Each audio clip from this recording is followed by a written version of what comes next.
Bienvenue Stop Invest, la chaîne des tops d'investissement. Ici, on parle essentiellement d'entreprises de qualité. Avons-nous une opportunité d'investissement sur Arkema? C'est la question à laquelle on va essayer de répondre en se basant sur l'état financier de la compagnie. Je rappelle que ceci représente uniquement mon point de vue et non un conseil d'investissement. Et comme d'habitude, je me réserve le droit de me tromper.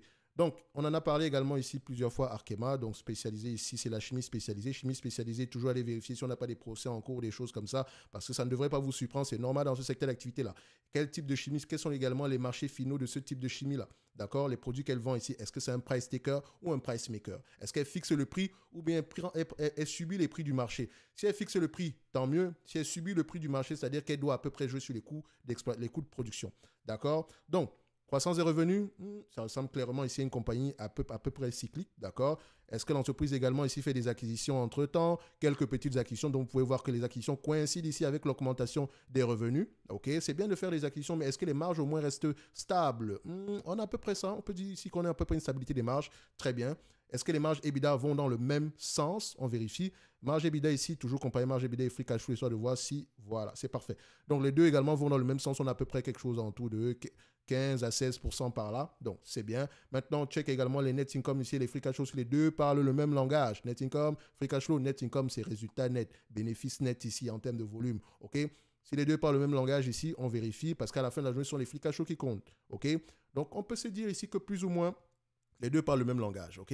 Si on ajuste un tout petit peu ici, les normalized, free cash flow, net income, ajusté aux des éléments extraordinaires ici, ouais, les deux parlent à peu près le même langage. Ok, parfait. Donc on peut prendre ici les net income comme étant un proxy.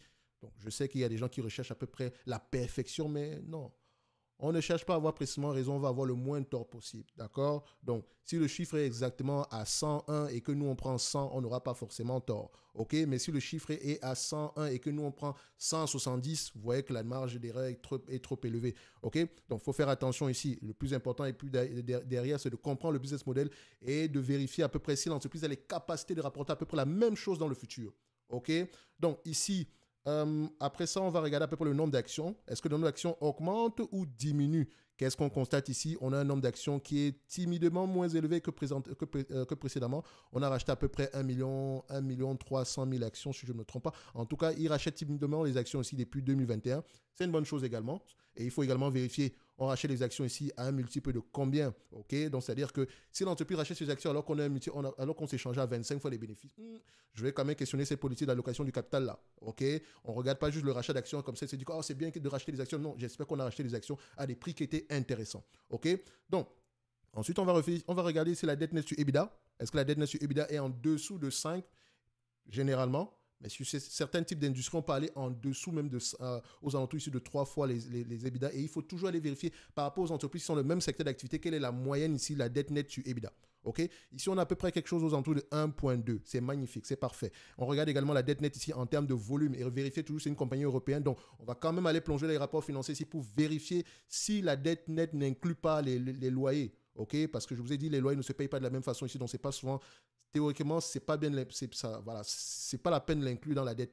Or, certains agrégateurs ici incluent directement les loyers dans la dette. OK, donc il faut toujours aller ajuster de toutes les façons. Donc, on a 1,720 milliard ici pour un business qui pourrait rapporter à peu près combien par an. Donc, on avait ici notre net income. Net income ici, voilà. On voit ici que c'est un business qui pourrait rapporter à peu près 500 millions par là, rapidement de tête. Donc, ils peuvent repayer la dette nette ici en moins de 4 ans. Uniquement avec les bénéfices nets, c'est très, très bien. OK, maintenant. Le marché paye généralement combien de fois les bénéfices pour ce genre d'entreprise? Alors, on vérifie ça ici. Pour compagnie chimique, il y a de grandes chances qu'on soit entre 15 et 17 fois les bénéfices. Okay? Ici, le marché paye combien? 14 points sur les 20 dernières années.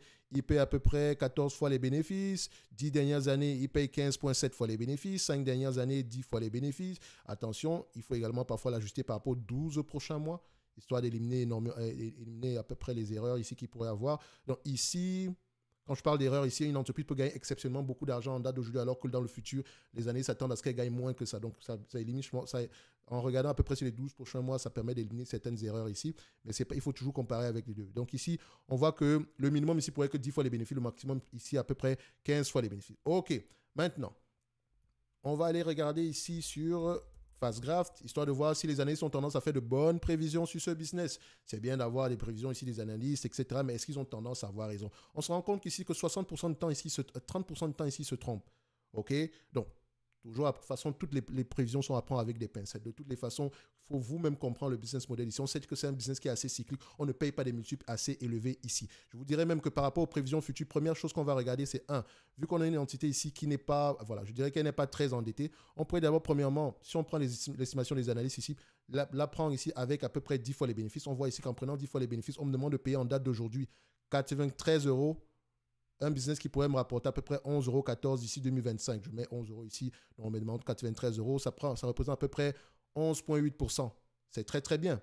Mais n'oubliez pas que ça reste une estimation, ça pourrait être moins que ça. Mais dans tous les cas de figure, on reste à peu près sur la même tendance que précédemment. Parfois également, ça pourrait être bien de normaliser les résultats. Donc, si on extrapole un tout petit peu, le marché généralement paye 15 fois les bénéfices pour ce genre de business, n'est-ce pas? Ok, admettons que les bénéfices nets attendus en 2025 se réalisent. Il ne suffit juste pas de les avoir en 2025, il faut les avoir au-delà de 2025, d'accord? On cherche surtout la stabilité. Mais admettons qu'on a à peu près du 11,44 $, 11,14 $ d'ici 2025. Ça représente à peu près 167 $ à 15 fois les bénéfices, moins la dette nette actuelle. Ok, donc dette nette ici, qu'est-ce qu'on a? Dette nette d'aujourd'hui. Enfin, ici, sur ce logiciel, ça prendra la dette nette ici sur la dernière année. Ça ne dérange pas plus que ça. On a vu que la dette nette n'a pas trop changé entre-temps ici. Donc, on a à peu près 31 €. Excusez-moi, je suis de l'euro au dollar ici. Voilà. Donc, si vous voyez que le signe, la monnaie ici est en euros, ça ne dérange pas plus que ça si vous m'entendez 10 $. D'accord? Tout simplement parce que je jongle entre les entreprises en dollars et en euros. Donc, ce que je veux dire ici, c'est que on me demande de payer, quand on prend le 167 € ici, donc 15 fois les bénéfices attendus en 2025, moins le 31 € ici de dette nette au mois de décembre 2022 ici, 2023 ici, c'est bien ça? Non, 2022, n'oubliez pas, ok? Ça ne dérange pas plus que ça, ok? On a à peu près 136 € ici. Donc, pour faire simple, Arkema reste intéressante au prix actuel. Elle pourrait également racheter ses actions. Il me semble que c'est ce qu'elle fait. C'est une bonne chose de le faire. Elle distribue également un dividende ici. Et le dividende ici, il a l'air très safe. Parce que si on vous distribue la totalité des bénéfices nets attendus sur les 12 prochains mois, ici, vous aurez à peu près 10% de rendement. OK? Alors qu'on vous donne ici aujourd'hui 3,65%. Donc, ça semble assez intéressant. OK? Maintenant, si le marché se réveille et qu'on paye à peu près 15 fois les bénéfices, pourquoi pas? OK? Donc, ce n'est que mon avis. D'accord? Vous pouvez également normaliser ces résultats en prenant en considération les bénéfices nets sur les 10 et 5 dernières années. 15 fois les bénéfices, moins la dette nette, histoire de voir à peu près combien est-ce que ça donne. Dans tous les cas de figure, je pense que Arkema, au prix actuel, ça reste assez intéressant. Ce n'est que mon avis. Je dis bien, ce n'est que mon avis. C'est intéressant quantitativement, mais qualitativement, est-ce que ça sera intéressant? Donc, on pourrait aller voir ici l'utilisation des actifs de Arkema. Arkema, voilà. On regarde ça ici. Je cherche à peu près quelque chose en tout de 15% en montant. Et encore, j'aime comparer par rapport au secteur d'activité. On constate ici que Arkema, est-ce que c'est pas très stable, mais c'est pas si pire non plus. OK? Donc, on a quand même quelque chose en tout. Si on prend à vue d'œil ici, si on fait la moyenne sur les 10 dernières années ici, on sera à peu près aux alentours ici entre 12 et 15% par là. OK? Ce n'est pas plus mal que ça, surtout quand c'est un business qui n'est pas très facile également ici. Donc, c'est un business assez bien géré selon moi. OK? En tout cas, si ça vous intéresse, allez-y mettre le nez, allez-y creuser en profondeur sur la compagnie. Ceci n'est que mon point de vue et non un conseil d'investissement. Comme d'habitude, je me réserve le droit de me tromper. N'oubliez pas, en lien dans la description de la vidéo, vous avez le service, la top newsletter où je partage vraiment les analyses sectorielles. D'ailleurs, on a partagé ici une note d'analyse où on parlait ici d'avantages concurrentiels. OK? Si ça vous intéresse, abonnez-vous et on se donne rendez-vous sur les prochaines vidéos. Merci.